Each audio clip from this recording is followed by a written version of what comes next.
Hello， 大家好，我们是草捏捏汉堡，今天为大家带来搞笑的短美漫《辛普森一家》第9季第21集。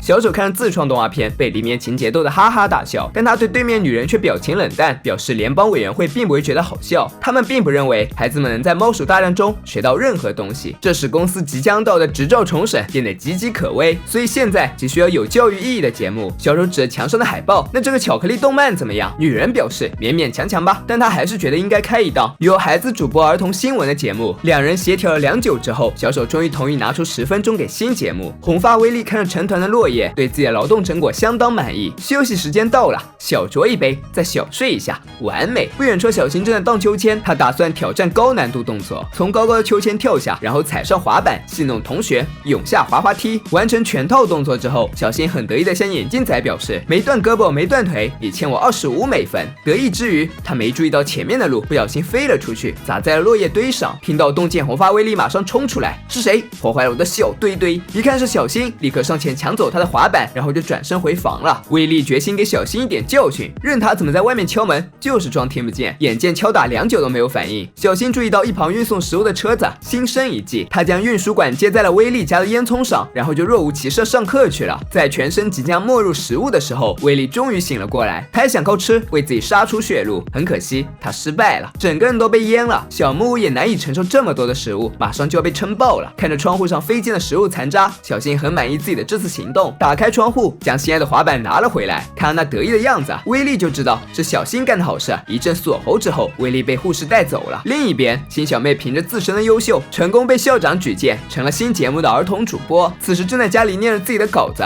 她终于可以上电视了。新妈也为女儿的成就感到骄傲。小新夺过了妹妹的本子，看都有谁进了她的新闻小组，很明显没有她的名字。小新自告奋勇，表示要负责体育部分。新小妹当然不想让自己的节目被哥哥搞砸，但这一次新妈站在了小新这边，新小妹也没有办法。儿童新闻节目正式开始运行，新小妹严肃播报了今日新闻。图书馆削减了预算，接下来就到体育新闻时间。然而小新很明显没有搞清楚体育的含义，除了恶作剧就是老师和学生的战争。新小妹简直震惊的合不拢嘴，还是女人及时叫停，才没让闹剧继续。她很遗憾的表示，小新你根本不懂体育，所以要她成为新小妹的搭档。趁着小新去洗手间整理仪容的时候，新小妹对女人说，我不需要搭档。但女人很坚持，她认为小新身上也有值得新小妹学习的地方。新小妹直截了当表示她很爱小新，但她从来不看报纸，从某种意义上就是个哑巴。谁知这被正在刷的小新听到了，他又生气又难过。小新发誓一定要证明自己，于是就开始阅读今天的报纸。可惜还没有读完一句话，就忍不住看起来后面的连环画，这条路看来是行不通了。小新找到了新闻主持人肯特，说明了自己的来意，成为伟大的主播，然后可以在妹妹面前抬起头。肯特一听，表示自己也有个妹妹，也十分优秀，还是 CNN 的记者，既然同病相怜，就帮小兄弟这个忙。他告诉小新，只要做人们感兴趣的报道，就能抓住他们的心，模糊他们的思维。肯特展示之前自己报道过的新闻，主要内容就是旋转木马将被拆除，取而代之的是一家卖鼠标垫的店铺。这虽不是什么大新闻，甚至都称不上是新闻，但言语之中对旋转木马的惋惜却能够很好的调动人们的情绪。看完肯特的报道，小新表示学到了。又到了儿童新闻时间，这次小新已经掌握了播报新闻的奥秘。在他镜头下有一位独自喂鸭的老人，他重复这样活动已经17年了，但在上个月他发现鸭子不见了。所有人都推测他们的去向，而实际上是老人坐错了板凳，鸭子们好好在隔壁小水坑里。小新用一句话了结他的报道，是否当今这个日新月异的世界已经没有了老人和鸭子的立足之地了。这个句式就是小新学习肯特的最大收获。公众总是很容易被感动的，小新的报道卓有成效，小胖子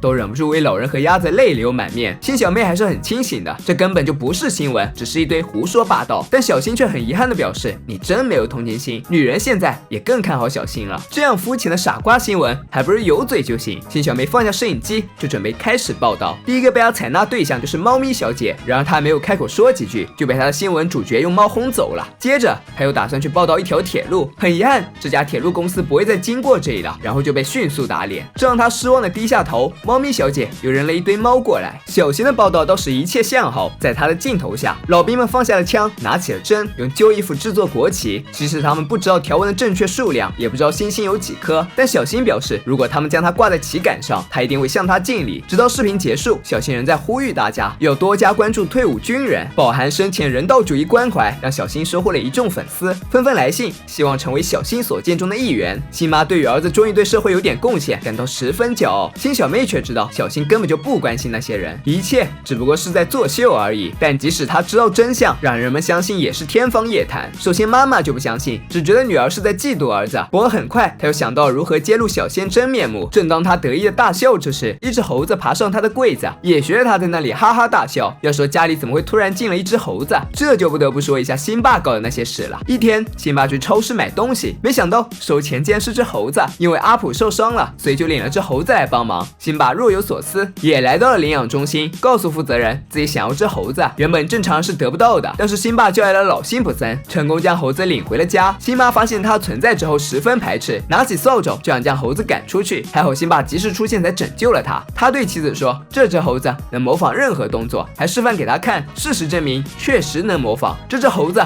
简直就是第二个辛巴。他们一起瘫在沙发上喝啤酒，辛巴还带他去偷甜甜圈。不过他没有想到猴子没把他偷来东西给他，而是自己吃了，还十分挑衅将吃了一半的扔地上给他，真是将辛巴学了个10乘10。辛妈实在受不了这一人一猴，将家里糟蹋成垃圾堆。他勒令辛巴必须将他送回去。看着他那跌跌撞撞走路不稳的样子，辛巴最终还是将他还了回去。接着主线剧情，某天录制节目之前，辛小妹带信件来找小新，拆开一看是一个可怜人寄来的。他拥有着美国梦，可奋斗多年依然无家可归，这个人真的是太完美了。小新当即决定今晚就要去现场直播这个。辛小妹从来没有一刻像现在这样，十分期待看到小新的报道。他已经抵达垃圾场，穿过重重废弃物品，来到那个可怜之人的房子面前。他正对那个房子被毁的人深感惋惜，谁知那人竟然出来了，正是威利。没错，就是你干的，你毁了我的房子。看着小新被追得抱头鼠窜，辛小妹忍不住偷笑起来。但摄像机被打倒后，她也淡定不了了，慌忙叫小胖子替自己一下，就立刻赶去了现场。此时威利正抱着一块铁片佯装警察，他的话让小新暴露了自己，于是威利展开了疯狂的报复。辛小妹及时赶到制止了威利，她挡在小新的面前大喊，你不能打他，他是你儿子。威利也是满脸问号，你说什么？辛小妹解释道，这不是生理意义上的儿子，而是小新，是那些鬼吼鬼叫广告的产物，是那些腐蚀脑子汽水饮料产物，是只在乎薪资老师所教出的产物。你不能怪小新，你不能自己制造一只怪物，又在他毁掉房屋的时候大发牢骚。威利被辛小妹说服了，拖着自己受伤的腿难过的离开了。辛小妹承认小新那些骗人的伤感主义还是有点用处的。小新觉得妹妹所说真诚与努力也很不错，如果将他们两个的长处结合起来，那不就无敌了。然而他们刚摸索出成功的道路，儿童新闻就被巧克力动漫取缔了。辛小妹自然是十分生气自己的节目被这种东西取代，不过小新捂住了她的嘴，别说话，我真看得认真呢。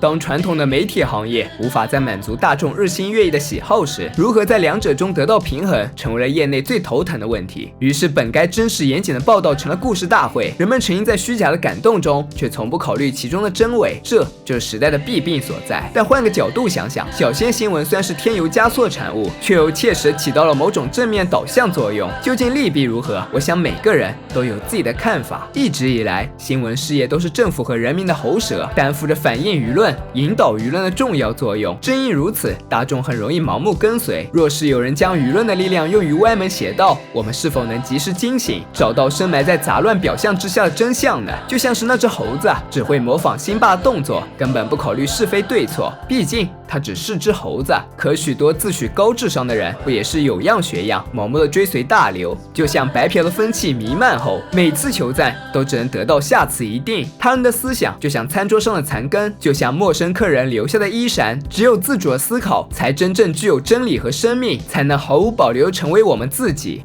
本期视频就到这里了，喜欢小伙伴别忘点赞、评论、关注，咱们下期再见，拜拜。